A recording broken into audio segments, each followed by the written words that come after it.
ఇర్మియా 17 9 చూడండి ఇక్కడ రాసిందో, హృదయము అన్నిటికంటే మోసకరమైనది, అది ఘోరమైన వ్యాధి గలది, దాన్ని గ్రహింపగల వాడెవడు. ఆమేన్, హల్లెలూయా. హృదయం అంట చాలా మోసకరమైనదంట. అయితే దాన్ని గ్రహించే వ్యక్తి ఎవరైనా ఉన్నారా అంటే ఎవరు లేరు. ఎందుకనంటే ఎందుకనంటే హృదయాన్ని మనము గ్రహించలేము. మన హృదయాన్ని చూసేది దేవుడే. ఆమేన్, హల్లెలూయా. మానవుడు బాహ్యాన్ని చూస్తూ ఉంటాడు, కానీ దేవుడు మన హృదయాల్ని కూడా చూస్తూ ఉంటాడు. చాలా బాధాకరమైన విషయం ఏంటంటే మన హృదయాల్లో ఏం జరుగుతుందో మనకే తెలియదు. ఎంతవరకు తెలుసంటే కొంతవరకే. కానీ యావత్తు ఏం జరుగుతుందో మనకు తెలీదు. ఒక ఇంటి ముందు నుంచుంటే కేవలం ముందు మాత్రమే చూడగలుగుతూ ఉంటాం. వెనకాల ఏముంది, పక్కన ఏం జరుగుతుందో మనం ఒకేసారి చూడలేం. కానీ, కానీ పైనుంచి చూస్తే, అంటే హెలికాప్టర్ నుంచి గాని లేకపోతే పైనుంచి చూస్తే దాదాపు దాదాపు చుట్టూ కనపడతా ఉంటది. ఇంకొంచెం పైకెళ్ళి చూస్తే చాలా చుట్టూ కనపడతా ఉంటది. అంటే పరలోకంలో నుంచి దేవుడు మన జీవితాల్ని చూస్తూ ఉన్నాడు గనక, మన జీవితాల్లో 360 డిగ్రీస్ మొత్తం చుట్టూ ఏం జరుగుతుందో మొత్తం కూడా దేవుడే చూడగలడు. ఆయనకు మాత్రమే తెలుసనమాట. అంటే మనకన్నీ తెలీదు. మన హృదయంలో ఏది మోసపూరితమైన విషయమో, ఏది సత్యమైన విషయమో మనకు తెలీదు. అయితే మన హృదయంలో నుంచి వస్తున్న ఈ మోసపూరితమైన మాటలు మనం సత్యం అనుకొని, దాని ప్రకారంగా మనం గనక అడుగులు ముందుకు వేస్తే అది పాపమైపోతుంది. సో, కాబట్టి ఈ యొక్క హృదయంలో నుంచి వస్తున్న విషయాలనంట, ఈ యొక్క హృదయంలో నుంచి వస్తున్న విషయాల్ని మనం ఏం చేయాలి అన్నది చూడండి. సామెతలు 4 అధ్యాయం 23 చాలా ఇంపార్టెంట్ వాక్య భాగం ఇది. సామెతలు 4 అధ్యాయం 23 మన హృదయాల నుంచి వస్తున్న ఆలోచనలు ఏం చేయాలో చెప్తూ ఉన్నారు. నీ హృదయములో నుండి జీవధారలు బయలుదేరును. కాబట్టి అన్నిటికంటే ముఖ్యముగా నీ హృదయమును భద్రముగా కాపాడుకొను. అన్నిటికంటే ముఖ్యముగా, అన్నిటికంటే ముఖ్యంగా నీ హృదయమును భద్రముగా కాపాడుకొనుము. ఆమేన్, హల్లెలూయా. కాపాడుకునేది నీ బాధ్యతే, నా బాధ్యతే. అన్నిటికంటే ముఖ్యముగా అంటే అన్ని విషయాల కంటే గూడా అతి ప్రాముఖ్యమైన విషయంగా ఇది చూడు అని అంటున్నారనమాట. ఎందుకనంటే నీ హృదయంలో నుంచి వస్తున్న ఆలోచనలే నీ యొక్క మనసు మీద ఒక ప్రభావితం చేయగలవు. నీ నోటి మాటలుగా మారగలవు. నువ్వు నో నువ్వు నోటి మాటలతో ఏం మాట్లాడుతూ ఉన్నావో, అవి గనక అసత్యాలైతే గనక అపవాది కార్యం జేస్తాడు. సత్యమైతే గనక దేవుడు కార్యం జేస్తాడు. ఎందుకంటే, ఎందుకంటే జీవం గాని, మరణం గాని నీ నోటి వశములో, నీ యొక్క నాలుక వశంలో ఉంది. ఆమేన్, హల్లెలూయా. సో, కాబట్టి మీ నోటి ద్వారా మీరేం మాట్లాడతారో దాని వెనకాల ఎక్కడి నుంచి వస్తున్నాయనంటే ఆ మాటలు నీ హృదయంలో నుంచి వస్తున్నాయి. నీ హృదయంలో ఉన్న మాటలే నీ నోట్లో ఉన్న మాటలు. ఆమేన్, హల్లెలూయా. అయితే మెలకువగా ఉండే వ్యక్తివిగా ఉండాలి అని అంటున్నారనమాట. ఆమేన్, హల్లెలూయా. అన్నిటికంటే ముఖ్యంగా నీ హృదయమును భద్రపరుచుకో అని అంటున్నారనమాట. భద్రపరుచుకోవటం అనంటే మనం సామెతలు 4 అధ్యాయము 23 మనం అంటూ ఉన్నాం. అయితే ఈ యొక్క భద్రపరుచుకో అనే దానికి అర్థం ఏమిటి అనంటే, ఇంగ్లీష్‌లో రాసుంది డిలిజెన్స్ అనే మాట ఇక్కడ యూజ్ చేస్తున్నారు. డిలిజెన్స్ అనంటే గార్డ్ చేయటం అనమాట. గార్డ్ చేయటం అనంటే ఎట్లాగైతే మరి మన కడపలోనే సెంట్రల్ ప్రిజన్ ఉంది. కేంద్ర కారాగారం ఉంది. ఆ కారాగారంలో లోపల ఖైదీలున్నారు. అయితే దాని చుట్టూ చూడండి ఎంత పకడ్బందీగా ఉంటదో విషయాలు. అసలు పెద్ద పెద్ద గోడలు కడతారు. అసలు లోపల ఎక్కడో ఉంటాయి. సెల్స్ అనేవి లోపల జైలనేది ఎక్కడో లోపల ఉంటది. చుట్టూ గూడా పెద్ద ప్రహరీ గోడ కడతారు. పెద్ద కోట కట్టినట్టే ఉంటదనమాట. ఇక లోపలున్న ఖైదీలు బయట రాలేరనమాట అంతే. లేపోతే లోపలున్న వాళ్ళు బయటికెళ్ళలేరు. దాని వెనకాల దాని చుట్టూ గూడా చాలా ఒక సెక్యూరిటీ ఉంటది. ఎవరు పడితే వాళ్ళు లోపలికెళ్ళి ఏదో పడితే చేయలేమనమాట. ఇంక అక్కడ పర్మిషన్స్ ఉంటాయి. చాలా విషయాలు మనం రాయాలనమాట. ఎందుకొచ్చాం? ఎవరిని కలుస్తాం? అన్నీ ఉంటాయి. చాలా ఉంటాయి. మరి అదంతా గూడా చుట్టూ గూడా ఒక సెక్యూరిటీ ఉంటదనమాట. అయితే అటువంటి రీతిగా మాట్లాడుతున్నారిక్కడ. ఇక్కడ డెలిజెన్స్ అనే మాట ఇక్కడ ఉపయోగిస్తున్నారు. Keep your heart with all diligence for out of it are the issues of life. Amen, hallelujah. అయితే ఇక్కడ డిలిజెన్స్ అనే ఒక మాట లేపోతే ఇక్కడ భద్రముగా కాపాడుకొనుము అనే ఒక మాటకి అర్థం ఏమిటి అని అంటే, ఒక కారాగారం చుట్టూ ఎలాగైతే కనుక సెక్యూరిటీ ఉంటుందో, ఒక ఒక సెక్యూరిటీ ఉంటుందో, ఆ రీతిగానంట కస్టడీ లేకపోతే ఆ రీతిగానంట మన యొక్క హృదయాన్ని మనం కాపాడుకుంటూ ఉండాలి. ఆమేన్ హల్లెలూయా. అంటే మెలకువ కలిగిన జీవితంగా ఉండాలి. ఆమేన్ హల్లెలూయా. మన అపవాది మన యొక్క హృదయాల మీద మాట్లాడుతూ ఉంటాడు. నువ్వు అపరాధివి, అపరాధివి, అపరాధివి అంటూ ఉంటాడు. కాదు. ఆ ఆలోచనలు వస్తూ ఉన్నప్పుడే మనం ఏం చేయాలంటే దేవుని వాక్యాన్ని మనం సంధించాల్సిందే. కాదు, నేను నీతిమంతుడిని. నాకియ్యబడిన స్థానము నీతిమంతుని యొక్క స్థానము. నువ్వు ఈ పాపం చేశావు. ఇదిగో నువ్వు అందుకనే నీ జీవితంలో ఇలా జరుగుతూ ఉంది. అందుకనే శిక్ష రాబోతుంది అని లేదు లేదు. హల్లెలూయా. లేదు లేదు. నా జీవితంలో శిక్ష ఎందుకు రాదు, ఎందుకు ఉండదు అనంటే నా శిక్షను యేసు ప్రభు శిలువ మీద తీసివేశాడు. హల్లెలూయా. సత్యాన్ని పలుకుతూ ఉండాలి. సత్యాన్ని పలుకుతూ ఉండాలి. సత్యాన్ని పలుకుతూ ఉండాలి. అదే మాట్లాడుతున్నారనమాట. నీ హృదయంలో నుండి జీవధారలు బయలుదేరును. హల్లెలూయా. ఈ జీవధారలు ఎక్కడి నుంచి వస్తున్నాయి అంటే నీ ఆత్మ నుంచే వస్తున్నాయి. హల్లెలూయా. నీ ఆత్మలో పరిశుద్ధాత్మ దేవుడు మాట్లాడిన మర్మాలు ఏవైతే ఉన్నాయో అవి జీవధారలు. హల్లెలూయా. జీవముతో నింపబడిన జీవముతో నింపబడిన గొప్ప మర్మాలు.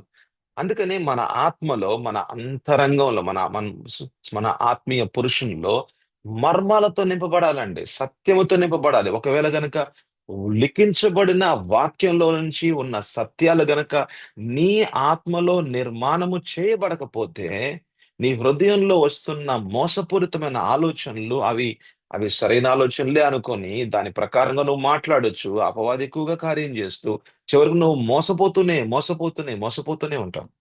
ఒక కుటుంబం గురించి చెప్తాను. భర్త అనుకుంటా ఉంటాడనమాట. భార్య నేను ఇంట్లో లేనప్పుడు ఉదయం నుంచి సాయంకాలం దాకా నేను ఉండటే కదా ఇంట్లో. ఏదో ఎవరితోనో మాట్లాడుతా ఉందేమో అనుకుంటా ఉన్నాడు.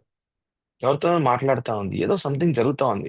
ఎక్కడో ఏదో మొత్తానికైతే ఏదో గలంతు జరుగుతా ఉంది. ఏదో గడబడి ఉంది ఇక్కడ అనుకుంటున్నాడనమాట. అసలు యాక్చువల్‌గా అలా లేదు అసలు. ఆమె అలాగా చేయట్లేదు అసలు. ఆమెకి ఒకే ఒక పని. దేవుడు లేపోతే ప్రభువు లేపోతే ఇంకేమైనా జేయాలి, దేవుని పరిచర్య జేయాలి. ఇంక ఇది తప్పితే ఇంక వేరే ఆలోచన లేదు. కానీ భర్త మనసులో మట్టుకు ఆలోచనలు ఎలా ఉంటాయంటే, నేను ఫేస్‌బుక్‌లో ఏమన్నా అతను మాట్లాడుతా ఉందా? ఒకసారి మాటి మాటికి ఫేస్‌బుక్ చూస్తా ఉంటాడు. మాటి మాటికి ఇన్‌స్టాగ్రామ్ చూస్తాడు. అక్కడేమన్నా గ్రీన్ కలర్ ఏమైనా ఉందా? ఏమన్నా నా భార్య ఏమన్నా ఎవరితోనో మాట్లాడుతుందా? ఆన్‌లైన్‌లో ఉందా? ఎందుకు వాట్సాప్‌లోనే ఎక్కువ ఉంటా ఉంటది. ఎవరితోనో మాట్లాడుతుందా? చూడండి ఆలోచనలైతే మట్టుకు వస్తూ ఉన్నాయన్నమాట. భార్య పట్ల అనుమానపు ఆలోచనలు వస్తూ ఉన్నాయి. కానీ భార్య అలాగా ఏదైనా తప్పు గాని, లేకపోతే వ్యభిచారపు విషయాలు గాని, ఏదో లోకపరమైన విషయాల్లో లేదనమాట. లేకపోయినా సరే భర్త మనసులో మట్టుకు ఈ ఆలోచనలు వస్తూనే ఉంటాయి. అయితే భర్త మనసులోకొస్తున్న ఈ ఆలోచనలు అది సరైనవా? తప్పా? లేకపోతే అతనికే తెలీదు. ఎందుకంటే మోసపూరితమైనదనమాట ఈ హృదయం అన్నది. అటువంటి మోసపూరితమైన హృదయంలో మనమే మోసం మనలోనే మోసం ఉంటది. ఇంకా ఏమిటి అంటే అపవాది గూడా అబద్ధాలు మాట్లాడుతూ ఉంటాడు. అపవాది గూడా అబద్ధాలు మాట్లాడుతూ ఉంటాయి. ఇక 2 కలిసి ఇక మన ఆలోచనలు, ఇక మన యొక్క నోటి ద్వారా వచ్చే మాటలు, ఇక మనం మాట్లాడుతూ ఉంటుంటే ఎట్లా మాట్లాడతామంటే, "ఆ! ఎందుకు, ఎందుకు మీరు" లేకపోతే సో, భార్యకి యొక్క పేరు మనం జెప్పి, లేపోతే ఆ వ్యక్తి అలాగా పేరు జెప్పి, ఎందుకు నువ్వు ఎక్కువ సేపు ఫేస్‌బుక్‌లో ఉంటూ ఉంటావు" అని మొదలుపెడతాడనమాట. "ఎందుకుంటున్నావు ఫేస్‌బుక్‌లో ఎక్కువగా నువ్వు? ఎందుకుంటున్నావు వాట్సాప్‌లో ఆన్‌లైన్" అంటే, "ఏం లేదండి ఇక్కడ అంతకుముందు ఆ విషయాలు, ఈ విషయాలు అంతకుముందు అంతగారికి అంత" అని. "కాదు కాదు నేను జూస్తూ ఉన్నాను. కొన్ని రోజుల నుంచి చూస్తున్నా. 10 రోజుల నుంచి చూస్తున్నాను నేను. ఎందుకు నువ్వు అలా ఉంటున్నావు? నువ్వు ఏదో జరుగుతా ఉంది. ఏం జరుగుతుంది నీకు?" అంటే మొదలుపెడతారు. సరే ఇంటికి రండి మాట్లాడదాం అనంటే, ఇంటికొచ్చిన తర్వాత మళ్ళీ గొడవ స్టార్ట్ అవుతది. ఇంకప్పుడు చెప్తా ఉంటాడనమాట. "నేను 10 రోజుల నుంచి చూస్తున్నాను. నువ్వు అసలు మధ్యాహ్నం పూట అసలు 2, 3 గంటలు నువ్వు ఆన్‌లైన్‌లోనే ఉంటావు. ఎవరితో మాట్లాడుతున్నావు నువ్వు? నాకు తెలిసి ఎవరితో మాట్లాడుతున్నావో." "నేనెవరితో మాట్లాడట్లేదండి. నువ్వెవరితోనో మాట్లాడుతున్నావు. అందుకని" అని చెప్పి మొదలుపెట్టి చివరికి ఈ అనుమానం అన్నది ఎంత దారుణమైన విషయం అంటే మోసం. చివరికి ఇక బాబోయ్! ఇక నీ ఇంట్లో ఉండలేనురా బాబు. మా ఇంటికి పోతే బెటర్‌రా బాబు అనుకున్న భార్యలు ఎంతో మందున్నారు. అనుకున్న భర్తలు కూడా ఎంతో మందున్నారు. భార్య మాటి మాటికి భర్త గురించి అనుమానం. మోసపూరిత అసలు భర్త అక్కడ ఏం తప్పు చేయట్లేదు. ఆ భర్త పని చేసుకుంటున్నాడు. నమ్మకంగా ఉంటున్నాడు, కానీ మోసపూరితమైన ఆలోచనలు, అపవాది మాట్లాడుతున్న ఆలోచనలు. అందుకని హృదయంలో నుంచి వస్తున్న ఆలోచనలు అది సరైనవా తప్పైనవా అన్నది మనకి తెలియపరిచేది ఎవరంటే పరిశుద్ధాత్మ దేవుడు. ఆయనే సత్యాన్ని బోధించే దేవుడు. ఆమేన్, హల్లెలూయా. సత్యం ఏమిటో మనకి చెప్పేది పరిశుద్ధాత్మ దేవుడు మాత్రమే. ఎందుకంటే మానవునికి సత్యం అంటే తెలీదు, లేకపోతే సత్యానికంటే ఆ యొక్క సత్యం అనేది అతని యొక్క జీవితంలో ఉన్నదా లేదా అన్నది అతనికి తెలీదు. కానీ దేవుడు చెప్తేనే గాని, ఆమేన్, హల్లెలూయా, దేవుడే సత్యమైన దేవుడు. ఆయన మాత్రమే సత్యం పలుకుతాడు. ఆయన మాత్రమే తీర్పు తీరుస్తాడు. ఆయన తీర్పే సత్యమైన తీర్పు. ఆయన తీర్పే సరైన తీర్పు. ఆమేన్, హల్లెలూయా. అయితే మన యొక్క ఆత్మీయ చెవులన్నది ఆహ్, అది మన యొక్క ఆత్మీయ చెవులన్నది దేవుని యొక్క ఆత్మ, లేకపోతే పరిశుద్ధాత్మ దేవుడు, సత్యపూరితమైన ఆత్మ. పరిశుద్ధాత్మ దేవుడు ఏం మాట్లాడుతున్నాడో ఆయన నోటి నుండి వచ్చు మాటలే జీవదారులు. ఆమేన్, హల్లెలూయా, జీవజలాలు. ఆమేన్, హల్లెలూయా. పరిశుద్ధాత్మ నోటి ద్వారా వచ్చే మాటలే జీవజలాలు, జీవధారలవి. ఆమేన్, హల్లెలూయా. ఆ జీవజలాలంట మన హృదయంలో నుంచి, ఆమేన్, మన హృదయమంతా గూడా సత్యముతో నింపబడాలంటండి. ఆమేన్, హల్లెలూయా. కీర్తనలు 51 అధ్యాయం తీయండి. కీర్తనలు 51 అధ్యాయము. హల్లెలూయా. కీర్తనలు 51 అధ్యాయము 6వ వచనం. నీవు అంతరంగములో సత్యము కోరుచున్నావు, అంతర్యమున నాకు జ్ఞానము తెలియజేయదు. ఆమేన్, హల్లెలూయా. అంతరంగములోనంట సత్యము అన్నది ఉండాలంట. అంటే మన హృదయాల్లో ఏముండాలండి? జీవధారలు ఉండాలి. ఆమేన్, హల్లెలూయా. ఒక ఒక పొలంలో నీరు కట్టిన పొలం అని అంటాం. నీరు కట్టిన పొలం అంటే నీరు బాగా నింపాడనమాట ఆ పొలంలో. నాటాడు, నీరుతో కట్టాడు. ఏమైద్ది? గొప్పగా, గొప్పగా పండుతది ఆ పొలం. ఆమేన్, హల్లెలూయా. ఆ పొలం గొప్పగా పండుతది. ఎందుకంటే నాటాడు అంటే దేవుని మాటలు నాటబడాలి ముందు. ఆమేన్, హల్లెలూయా. నువ్వు గొప్ప పంటను కొయ్యాలంటే, నీతియుక్తమైన జీవితాన్ని జీవించాలి అంటే గనక, నీ ఆత్మలో దేవుని యొక్క మాటలు, వాక్యపు మర్మాలు తప్పకుండా ఉండాల్సిందే. ఇంకా వేరే మార్గం లేదండి. ఆమేన్, హల్లెలూయా. నీ అంతరంగ పురుషుడు బలవంతుడుగా ఉండాల్సిందే. ప్రతిరోజు గూడా ఆత్మీయ మన్నా నువ్వు తినాల్సిందే. దేవుని యొక్క వాక్యము నువ్వు అర్థం జేసుకోవాల్సిందే. నువ్వు స్వీకరించాల్సిందే. నువ్వు అర్థం జేసుకోవాలి, స్వీకరించాలి. ఆమేన్, హల్లెలూయా. స్వీకరించాలి, అర్థం జేసుకోవాలి. ఇది బావుంటదన్నమాట. నువ్వు దేవుని యొక్క వాక్యాన్ని జాగ్రత్తగా వినాలి. నువ్వు నువ్వు అర్థం జేసుకోవాలి. నువ్వు స్వీకరించాలి.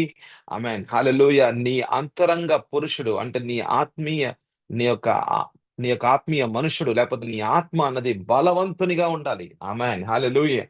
మాకు చిన్న పిల్లోడున్నాడు ఇంట్లో. రోజు పాలిస్తా ఉంటారు. రోజు పాలు పడుతూ ఉంటారు. ఇప్పుడు ఒక 3 నెలలయింది ఈ రోజుకి మూడో నెల. అయితే 3 నెలలు చిన్న చిన్నగా ఎదుగుతూ ఉన్నాడనమాట. ఎందుకంటే శుద్ధమైన పాలు తాగుతున్నాడు గదా! అలాగే దేవుని యొక్క వాక్యం గూడా మనం ప్రతిరోజు గనక మన ఆత్మలో మనం స్వీకరిస్తూ ఉంటే గనక మన ఆత్మీయ పురుషుడు గూడా ఎదుగుతూ ఉంటాడు. ఆమేన్, హల్లెలూయా. ఆత్మలో ఎన్నో మర్మాలు మనకు కావాలి. అవే జీవదారులు. పరిశుద్ధాత్మ దేవుడు మాట్లాడిన మాటలే జలాలుగా, జీవదారులుగా ఒక మన హృదయం ఒక పొలంలాగా అనుకుందాం. మన హృదయం ఒక పొలం వలె అనుకుందాం. ఆ పొలములోనంట ఆ పొలములో ఆ పొలములో రాళ్ళు, రప్పలన్నీ తీసేయాలన్నమాట.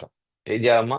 ఆ యొక్క పొలంలో రాళ్ళు, రప్పలన్నీ తీసేయాలన్నమాట. ఎందుకనంటే అవి మనం ఎక్కడైతే పెద్ద రాయి ఉంటదో అక్కడ మనం నాటలేమన్నమాట. అయితే రాయిని తీసేయటం అనంటే, నా హృదయంలో ఏమేమి విషయాలున్నాయో, నా పాత జీవితంలో ఏమేమి విషయాలున్నాయో, అది వ్యభిచారం గావచ్చు, అది విగ్రహారాధన గావచ్చు, అది దేవుని కంటే ఎక్కువగా నేను దేనైనా ప్రేమించిన విషయాలు గావచ్చు, నన్ను నేనుగా ఎక్కువగా ప్రేమించుకున్న విషయాలు గావచ్చు, నా చదువుని ఎక్కువగా ప్రేమించే విషయాలు గావచ్చు. ఏదైనా సరే దేవుని కంటే ఎక్కువగా నేనెవరినైనా దేన్నైనా ప్రేమించినట్లయితే, లేకపోతే నా యొక్క హృదయంలోనే పెద్ద పెద్ద రాళ్ళు అంటే అవి అబద్ధాలు గావచ్చు. చిన్నప్పటి నుంచి నేను ఏదైతే గనక అబద్ధాలు నేను నమ్ముతూ ఉన్నానో, లేకపోతే నేను ఏ యొక్క వాతావరణంలో నేను జీవించానో, అవన్నీ గూడా రాళ్ళగా ఉన్నాయి. వాటన్నిటిని తీసివేయాలి. వాటన్నిటిని కూడా తీసివేయాలి. తీసివేయాలంటే క్షమాపణ అడుగుతూ ఉండాలి. ప్రభువా! నాయనా నాయనా నేను మోసపూరితమైన జీవితాన్ని జీవించానయ్యా. అయ్యా! అంతకుముందు నేను ఎట్లాగైతే జీవించానో ప్రభువా నాయనా, అయ్యా తండ్రి, నాకు ఎలాంటి జీవితం నాకొద్దు ప్రభువా. అయ్యా నాకిచ్చిన స్థానం అయ్యా నీతిమంతుని యొక్క స్థానం ప్రభా, నాకు ఆ స్థానంలోనే ఉండాలి ప్రభా. నాకు ఇవ్వబడిన ప్రభా ఈ వస్త్రాలు ప్రభా, నాయన నాకు ఇవ్వబడిన వస్త్రాలు నీతి వస్త్రాలు, ఒక్క మలినం కూడా లేని వస్త్రాలు ప్రభా. తెల్లని వస్త్రాలు నాకు ఇచ్చావయ్యా ప్రభా. ఇంత యోగ్యమైన జీవితం నాకు ఇచ్చావు ప్రభా. ప్రభా తండ్రి, నా హృదయంలో నుంచి ప్రభా ఇక మోసం అనేది రాకూడదు నాయన. అబద్ధాలు రాకూడదు ప్రభు. అబద్ధాలు నాకు వద్దు ప్రభు. నా హృదయములో ప్రభా నేను ఈ అబద్ధాలు ఉన్నాయి ప్రభా, నాకు అనిపిస్తుంది, నాకు తెలుస్తుంది నాయన. ప్రభా నేను నీ మార్గంలో, అంటే నీ వాక్యమైన మార్గంలో, నీ యొక్క వాక్యపు మార్గంలో నడుద్దామంటే నా యొక్క హృదయంలో ఏదో ఆలోచనలు ఇంకా వస్తున్నాయి ప్రభా. అయా తండ్రి, వ్యభిచారపు ఆలోచనలు వస్తున్నాయి ప్రభా. ఎందుకో ప్రభా కామం అన్నది నాకు కళ్ళలో కనబడతా ఉంది ప్రభా. అయ్యా నాకు ఇదొద్దు, నాకొద్దు ప్రభు. అంటే వాక్యము ఒకవైపు మనకు కనబడుతున్నప్పుడు, వాక్యం అనే అద్దములో మన యొక్క హృదయంలో ఏమేమి జరుగుతున్నాయి, ఏమేమి జరిగినాయి, అంతకు ముందు నుంచి ఏమేమి నిర్మాణం చేయబడ్డాయి మనకు హృదయంలో, అవన్నీ కూడా కనబడతాయండి. ఆమేన్ హల్లెలూయా. జీవధారలు వస్తూ ఉంటాయి, జీవ జలాలు వస్తూ ఉంటాయి. ఆ జీవ జలాల్లో దేవుని యొక్క మాటలు మనం వింటూ ఉంటే ఆమేన్ హల్లెలూయా. దేవుని మాటలు ఒక అద్దము వలె, amen hallelujah. God's word is like a mirror. దేవుని వాక్యం ఒక అద్దము వలె మన యొక్క హృదయాన్ని చూపిస్తూ ఉంటే అప్పుడు తెలుస్తుందన్నమాట మన హృదయంలో ఉన్న మోసం ఏమిటో. ఆమేన్ హలో అప్పుడు దాకా తెలియదండి, అప్పుడు దాకా అర్థం కాదనమాట. ఆమేన్ హల్లెలూయా. నీతి అను మైమరపు గురించి మనం మాట్లాడుతున్నాం. ఎందుకు హృదయం గురించి మాట్లాడుతున్నాం అంటే, ఈ నీతి అను మైమరపు మెడ భాగం నుంచి, అంటే సైనికుని యొక్క యొక్క బాహ్యంగా చూసినట్లయితే అంటే మనం ఎఫెసీయులు 6లో మనం చూసాం కదా. అపోస్తలుడైన పౌలు మరి జైల్లో ఉన్నప్పుడు రాసిన ఆ ఈ యొక్క వాక్య భాగాలు అనమాట. అయితే జైల్లో ఉన్నప్పుడు మరి బయట చూస్తున్నప్పుడు సైనికుడు చూస్తున్నాడు. అయితే సైనికుని మీద ఉన్న ఆ యొక్క వస్త్రము లేకపోతే ఆ యొక్క ఆయుధాలు ఎలాగ ధరించుకున్నాడు, ఆ యొక్క వస్త్రాలు ఎలా ధరించుకున్నాడని చూస్తూ, ఈ యొక్క వస్త్రము లేకపోతే ధరించుకున్న వస్త్రము, ఆ యొక్క ఆయుధాలు అవి చాలా ప్రాముఖ్యము అని అనుకున్నాడు. అయితే పరిశుద్ధాత్మ దేవుడు ఇచ్చిన గొప్ప మర్మాలు ఇవి. ఆమేన్ హల్లెలూయా. విశ్వాసుని జీవితంలో మైమరపు అనేది చాలా ప్రాముఖ్యం. ఆమేన్ హల్లెలూయా. విశ్వాసుని జీవితంలో హృదయం అనేది చూసారా, మీరు ఇక్కడ చూసారు కదా. ఇది మనం ఇందాక చూసాం కదా, సామెతలు 4లో మనం చూసాం కదా. అతి ప్రాముఖ్యమైన విషయము నీ యొక్క హృదయము. ఆమేన్ హల్లెలూయా. నీ యొక్క హృదయాన్ని నీ హృదయాన్ని కాపాడుకోవాల్సిన బాధ్యత నీదే. ఆమేన్ హల్లెలూయా. నా హృదయాన్ని కాపాడుకోవాల్సిన బాధ్యత నాదే.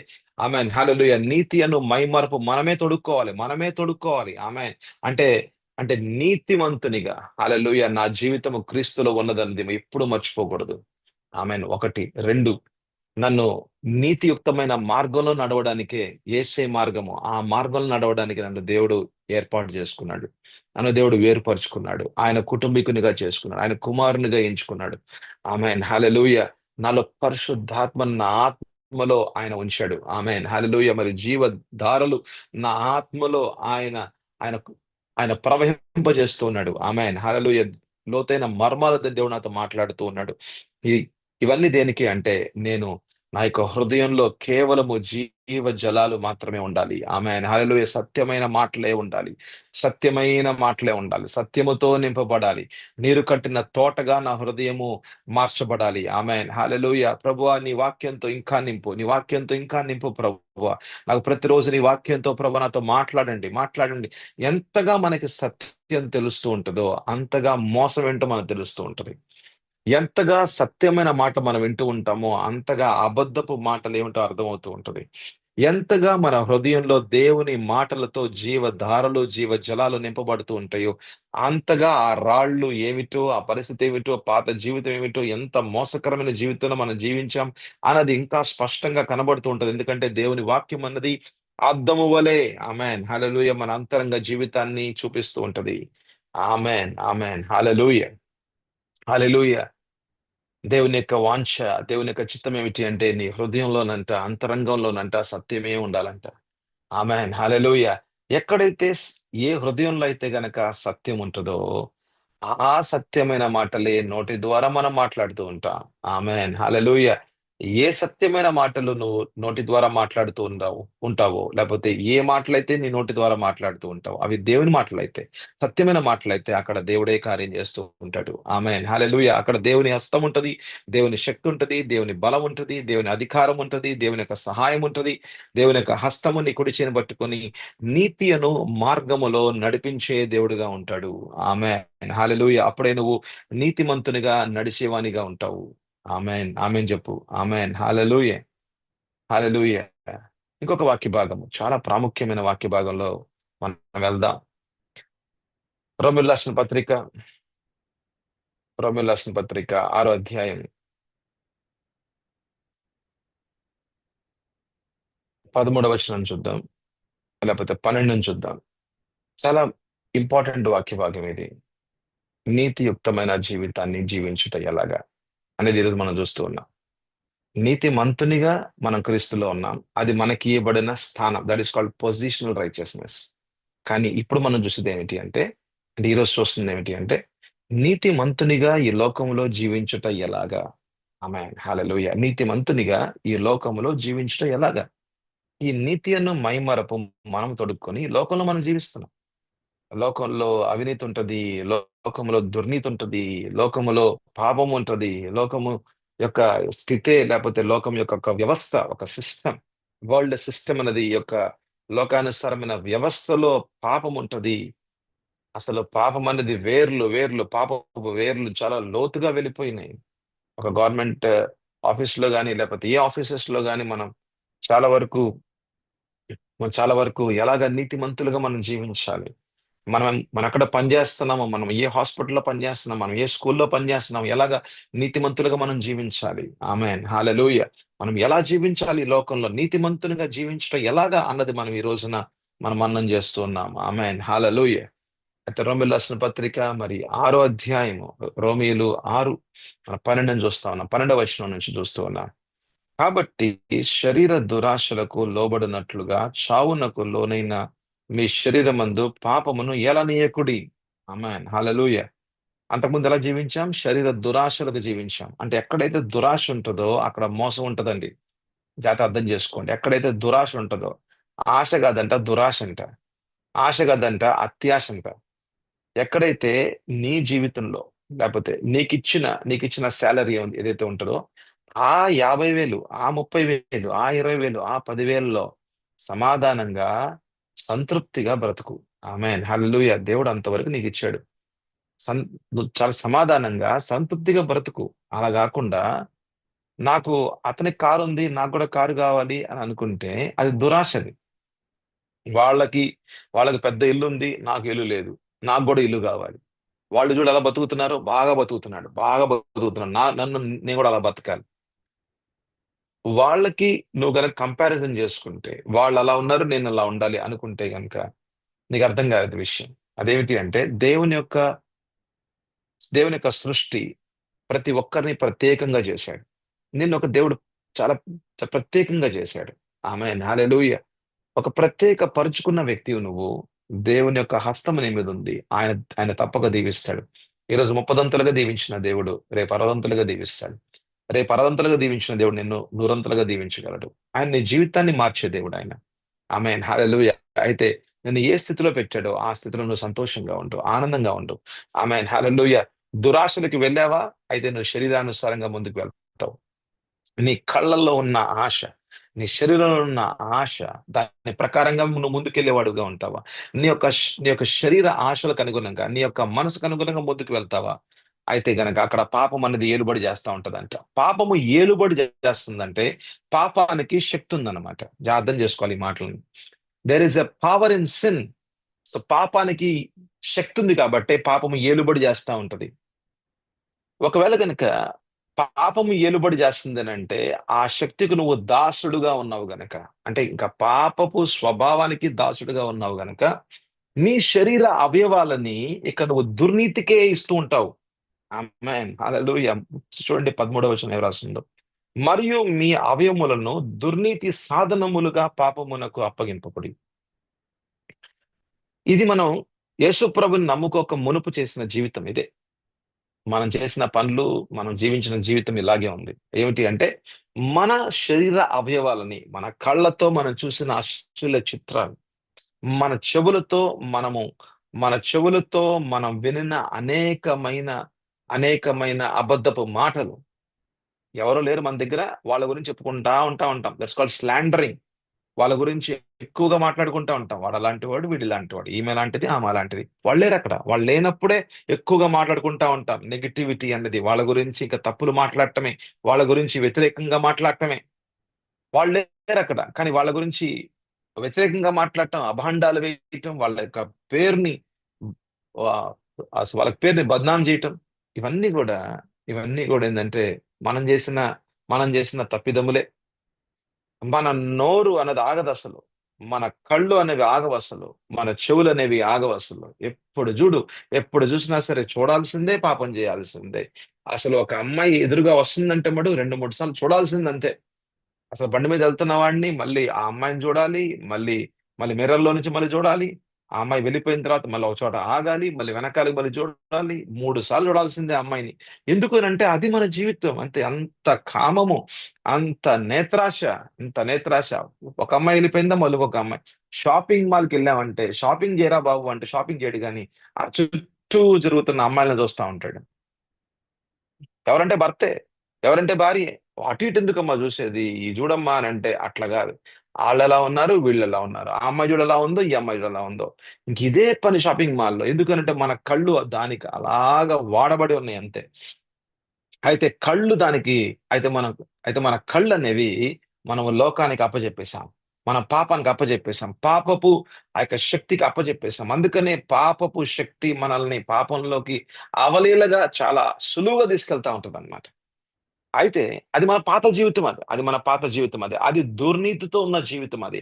అయితే దుర్నీతితో ఉన్న జీవితాన్ని నీతిమంతునిగా ఒక నీతియుక్తమైన జీవితాన్ని జీవించడానికి మార్చేది ఎవరు అని అంటే దేవుడే. దానిలో నీ చిత్తం కూడా ఆధారపడి ఉంది. ఆమేన్ హల్లెలూయా. అదేమిటి అంటే నీ పాప పశ్చాత్తాపం ఉంది చూసారా. అయ్యా, నాలో ఈ దుర్నీతి ఉంది, నీ వాక్యం నేను చూస్తూ ఉన్నా, నీ వాక్యం నాలోకి వస్తూ ఉంది ప్రభు. అయ్యా, నీ వాక్యం అనే అద్దంలో ప్రభు నాలో ఉన్న దుర్నీతి, నేను ఎప్పుడెప్పుడు నా అవయవాలని ప్రభ ఎక్కడెక్కడ వాడానో ప్రభ, ఎక్కడెక్కడ నేను అప్పగించానో పాపానికి, ఎక్కడెక్కడ ఈ లోకానికి అప్పగించాను, లోకాశలకు అప్పగించాను, నేత్రాశకు అప్పగించాను ప్రభువా. ఇక నేను ఇక మీదట ఈ యొక్క నా యొక్క అవయవాలని, నా యొక్క కళ్ళని, నా యొక్క చెవుల్ని, నా యొక్క నోటిని, నా యొక్క చేతుల్ని, నా యొక్క కాళ్ళని ప్రభువా, నా యొక్క హృదయాన్ని ఎక్కడ కూడా ఇక నేను ప్రభు దుర్నీతికి అప్పగించను అన్నది నీ చిత్తము, అనేది నీ నిర్ణయము. ఆమేన్ హల్లెలూయా. అందుకని అంటాడు అనమాట, అప్పగింపకుడి, ఇది నీ నిర్ణయం మీద ఆధారపడి ఉంది, ఇది మన నిర్ణయం మీద ఆధారపడి ఉంది, ఇది మన యొక్క చిత్తం మీద ఆధారపడి ఉందమ్మా. ఆమేన్ హల్లెలూయా. అందుకని నీతి అను మైమరుపు మనం తొడుక్కోవాలంట. ఆమేన్ హల్లెలూయా. నీతి మంతునిగా నిన్ను చేశాడు దేవుడు, నీతి మంతుని స్థానాన్ని ఇచ్చాడు. ఆ స్థానంలో ఉండాలి అంటే గనుక నీ అవయవాలు దుర్నీతికి అప్పగించకూడదు. ఆమేన్ హల్లెలూయా. ఆ స్థానంలో నీకు కావాలి, ఆ స్థానం నీకు కావాలి అంటే గనక ఎంత ప్రాముఖ్యమైన, విలువైన, యోగ్యకరమైన స్థానాన్ని దేవుడు నీకు ఇచ్చాడో ఆ స్థానం గనక నీకు కావాలి అంటే గనక, ఆ స్థానంలో ఉండాలి నువ్వు అని గనక నీకు ఆశ ఉంటే గనక, దేవుని సన్నిధిలో నువ్వు జీవించాలని నీకు ఆశ ఉంటే గనక. ఎందుకంటే సింహాసనం ముందు నుంచునేవాడు నీతిమంతుడు మాత్రమే. ఆమేన్ హల్లెలూయా. పాపిగా మనం రాలేము. ఆదాము అందుకనే దేవుని సన్నిధి నుంచి దూరం అయిపోయాడు. ఆదాము నీతిమంతుడిగా ఉన్నప్పుడు, మహిమతో నింపబడినప్పుడు దేవుని సన్నిధిలో ఉన్నాడు. పాపంగా ఎప్పుడైతే పాపిగా అయ్యాడో అప్పుడు ఇక ఏదైనా తోట నుంచి దూరం అయిపోయాడు. ఎందుకంటే దేవుని సన్నిధిలోకి రావాలి అంటే గనక క్రీస్తు ద్వారా మాత్రమే. ఆమేన్ హల్లెలూయా. నీతియుక్తమైన వస్త్రాల ద్వారా మాత్రమే, యేసు ప్రభు రక్తము ద్వారా కడగబడిన జీవితంగా ఉంటేనే. ఆమేన్ హల్లెలూయా. లేకపోతే లేదండి. అందుకని ఎవ్వరు కూడా దేవుని దగ్గరికి రాలేరు యేసు ప్రభు తప్ప. యేసు ప్రభు ద్వారానే మాత్రమే, అంటే యేసు ప్రభు ద్వారా మాత్రమే మనం దేవుని దగ్గరికి మనం రాగలము. ఆమేన్ హల్లెలూయా. అయితే మీ అవయవాలు అంతకుముందు నా అవయవాలు అయితే మనము ఎలాగ ఈ లోకంలో మనం ఎలాగ జీవించామో ఇప్పుడు మనం అలా జీవించాల్సిన అవసరం లేదు. ఎందుకంటే పాపపు శక్తి జాతి అన్నది వెరీ ఇంపార్టెంట్ స్టేట్మెంట్ ఇది. పాపపు శక్తి అన్నది నీ మీద ఇంకా పని చేయదు. ఎందుకు అనంటే ఆ శక్తిని యేసు ప్రభు శిలువ మీద మరణంలోకి తీసుకొచ్చాడు. ఆమేన్ హల్లెలూయా. ఆ శక్తి మీద అధికారం తీసుకున్నాడు, ఆ శక్తిని నష్టపరిచాడు. ఆమేన్ హల్లెలూయా.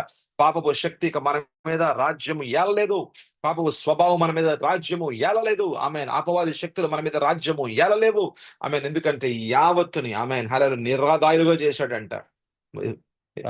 కొలోషీయులకు రాసిన పత్రిక కొలోషీయులు 2:15 చూసినట్లయితే అపవాది శక్తుల్ని నిరాధారుగా చేశాడంట. ఆమేన్ హల్లెలూయా. దుర్నీతి సాధనములుగా పాపమునకు అప్పగింపకుడి. ఆమేన్ హల్లెలూయా. ఇది మీ యొక్క చిత్తం మీద ఆధారపడింది. అయితే మృతుల్లో నుండి సజీవులు మనుకొని, అంటే మనం ఆయనతో పాటు చనిపోయాము, ఆయనతో పాటు లేపబడ్డామని మనం తెలుసుకొని మిమ్మును మీరే చూడండి, ఇది మీ చిత్తం మీద ఆధారపడింది. ఇది దేవుని సన్నిధి కావాలా, దేవునితో సంబంధంలో ఉండాలనుకుంటున్నావా, అన్నిటికంటే దేవుడే ప్రాముఖ్యమని నువ్వు అనుకుంటున్నావా? దేవునితో ఆ సంబంధము మళ్ళీ పోగొట్టుకుంటావా? దేవునికి దూరంగా వెళ్ళిపోతావా? నేను ప్రేమించేది దేవుడు మాత్రమే. నీ మీద కృప, కరుణ చూపించేది దేవుడే. ఎవరైనా ఉంటారో లేదో తెలీదు గానీ దేవుడైతే ఎప్పుడూ గూడా శాశ్వతంగా నీతో ఉండేది ఆయన మాత్రమే. ఆమేన్. హల్లెలూయా! అన్ని సంబంధాల కంటే కూడా దేవునితో ఉన్న సంబంధమే అతి ప్రాముఖ్యమైన సంబంధము. ఆమేన్. హల్లెలూయా! మరి ఆ సంబంధంలో నువ్వుండాలి. నువ్వు ఆయనతో పాటు నడవాలి. అదే నీతియుక్తమైన జీవితము. ఆమేన్. హల్లెలూయా! అంటే గనక లోకం నుంచి నువ్వు వేరుపరుచుకోవాలి. నీ యొక్క శరీరాశల నుంచి నువ్వు ఆత్మలో ఉన్న ఆశల్లోకి నువ్వు మలుచుకోవాలి. ఆమేన్. హల్లెలూయా! ఆత్మలో ఉన్న ఆశ అంటే, ఆత్మలో ఉన్న దప్పిక, ఆకలి ఏమిటి అంటే నీతియుక్తమైన జీవితాన్ని జీవించడానికి నువ్వు మలుచుకోవాలి. ఆమేన్. హల్లెలూయా! దానికేం చేయాలంటే చూడండి మిమ్మును మీరే దేవునికి అప్పగించుకొనుడి. ఆమేన్. హల్లెలూయా! నీ అప్పగింత ఎంత ఉందో, నీ సమర్పణ ఎంతుందో అంతగా నీవు నీతిమంతునిగా జీవిస్తావు ఈ లోకంలో. ఆమేన్. మీ అవయవములను నీతి సాధనములుగా దేవునికి అప్పగింపుడి. ఆమేన్. హల్లెలూయా! చూసారా? అంతకుముందు మనం మన యొక్క అవయవాలని దేనికి అప్పగించాం? మన పాపపు శక్తికి అప్పగించాం. లోకానికి అప్పగించాం. లోకనాథులకు అప్పగించాం. లోక శక్తులకు అప్పగించాం. అపవాదికి అప్పగించాం. అయితే ఆ అధికారంలోంచి మనల్ని దేవుడు బయటకు తీసుకొచ్చాడు. ఈ లోక సంబంధమైన శక్తులేవైతే ఉన్నాయో, అపవాది శక్తులకి వాటి అధికారంలో నుంచి మనల్ని దేవుడు బయటకు తీసుకొచ్చాడు. అయితే మన చిత్తాన్ని మనం ఎలా ఉపయోగిస్తున్నాం? దేవుని యొక్క వాక్యము, సత్యములో మనము జీవించడానికి మన చిత్తాన్ని ఎలాగా మనం ఉపయోగిస్తున్నాం? మన యొక్క నిర్ణయం ఏమిటి? మనము నీతియుక్తమైన జీవితాన్ని జీవించడానికి మన యొక్క శరీర అవయవాలు అన్నవి దేవునికి అప్పగించాలి. ఆమేన్. ఇక నుంచి నా కళ్ళ ద్వారా ఆ దేవుని యొక్క వాక్యాన్నే చూస్తూ ఉండాలి. ఎప్పుడు గూడా దివారాత్రములు దేవుని వాక్యాన్ని ధ్యానించుడి అని వాక్యం చెప్తా ఉంది. నా నోటి ద్వారా ఇక నేను ఈ లోక సంబంధమైన మాటలు మాట్లాడలేను. నేను దేవుని సంబంధమైన, వాక్యం సంబంధమైన మాటలే మాట్లాడగలను. నా చేతుల ద్వారా ఇక నేను లంచం పుచ్చుకొనలేను. ఇక నేను లంచం అనేది నా యొక్క జీవితంలో నుంచి ఇక లేదు ఇంకంతే. నేను నీతియుక్తమైన జీవితాన్ని జీవించాలి. నేను ఉన్న దానిలో సంతోషంగా బ్రతుకుతాను. దేవుడు నాకిచ్చిన దానిలో నేను సంతోషంగా ఉంటాను. నా కాళ్ళు ఇక నేను పాపం చేసే ఆ స్థలాల్లోకి వెళ్ళవు. ఆ స్త్రీ దగ్గరికి వెళ్ళవు. ఆ యొక్క ఆ యొక్క వ్యక్తి దగ్గరికి వెళ్ళవు. నా కాళ్ళు ఇక వెళ్ళవు, వాళ్ళ ఇంటికెళ్ళవు. ఎందుకనంటే నా కాళ్ళు కేవలం దేవుని సన్నిధిలోనే ఉండాలి. ఆమేన్. హల్లెలూయా! అది నీ నిర్ణయము. అయితే దేవునితో పాటు ఈ సంబంధము నీతియుక్తమైన జీవితము అన్నది దేవునితో పాటు నడిచే జీవితం అది. ఆమేన్. హల్లెలూయా! మరి అటువంటి జీవితంగా నీది నాది, మీది నాది మనందరి ఆత్మీయ జీవితం అలాగా ఉండాలన్నది దేవుని యొక్క చిత్తమై ఉన్నది. ఆమేన్. హల్లెలూయా! ప్రార్థన చేసుకుందాం. ప్రభువా నాయనా, నీతియుక్తమైన జీవితాన్ని ఈ లోకంలో జీవించుట ఎలాగా? ఆ విషయాన్ని ప్రభువా మరి ఈరోజు మేము కూలంకుషంగా ప్రభా తండ్రి మరి మీ యొక్క వాక్య భాగాల్లో నుంచి కొన్ని వాక్య భాగాలను ప్రభా తండ్రి మీరు మాతో మాట్లాడడానికి చూపించిన విధానం బట్టి స్తోత్రాలు నాయన. అయ్యా మేము ఎక్కడ కూడా ఓడిపోలేదు. మేము ఓడిపోము కూడా. మా జీవితము విఫలము కాలేదు. ఇక విఫలం అనేది చూడం కూడా. మమ్మల్ని ప్రభువా సఫలములోనే జయ జీవితంలోనే నడిపించాలన్నది మీ చిత్తము.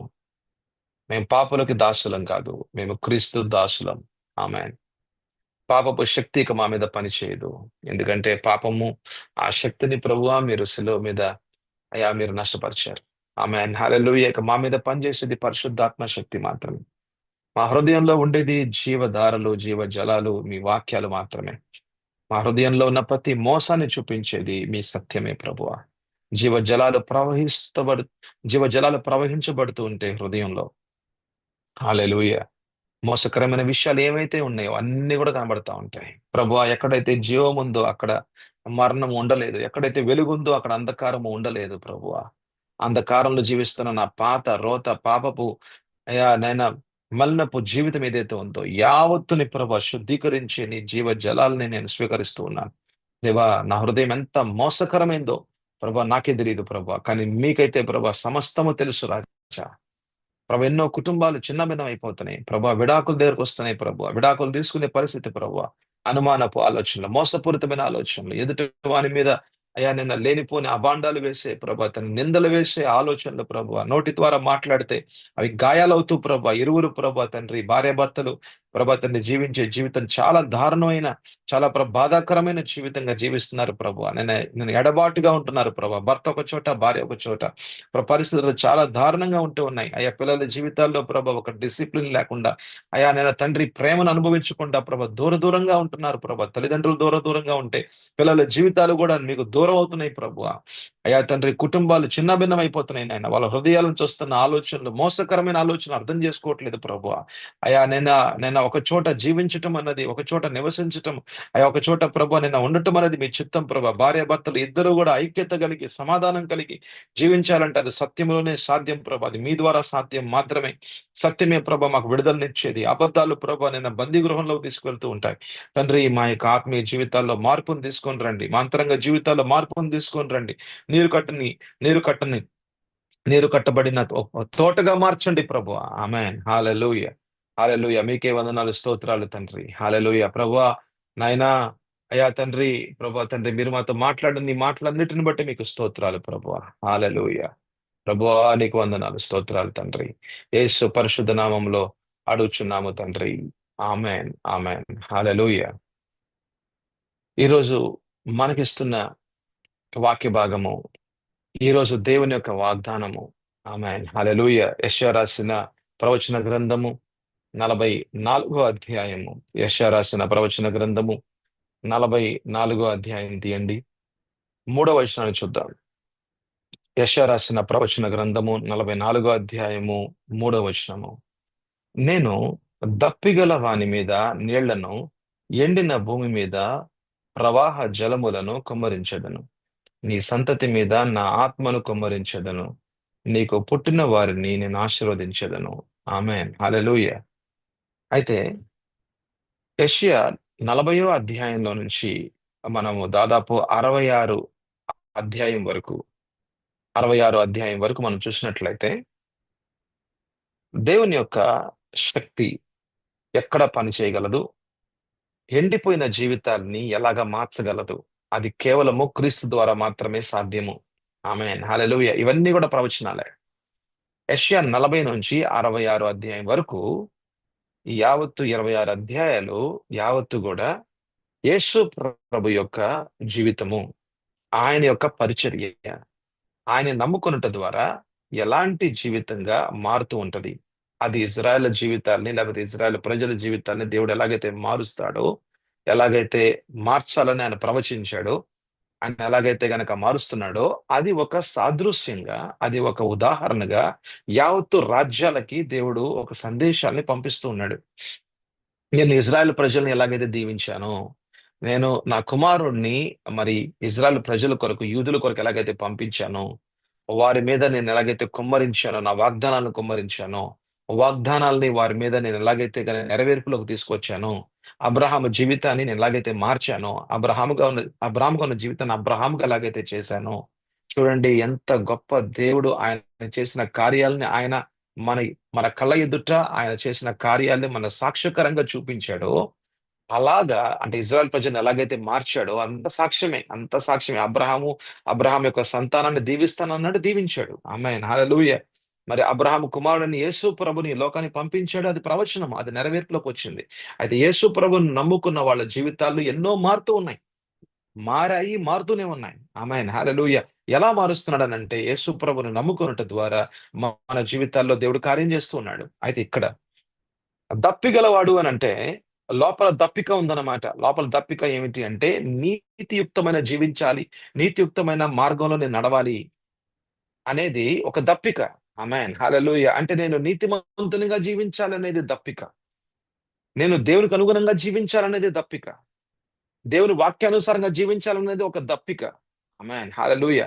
అటువంటి దప్పిక నీకుంటే గనక జీవ జలాలన్నీ ఆయన రిలీజ్ చేస్తాడంట. నీళ్ళని వా అంటే అటువంటి జీవితాల మీదంట నీళ్లను ఎండిన భూమి మీద ప్రవాహ జలములను కుమ్మరించెదను. ఆమేన్. హల్లెలూయా.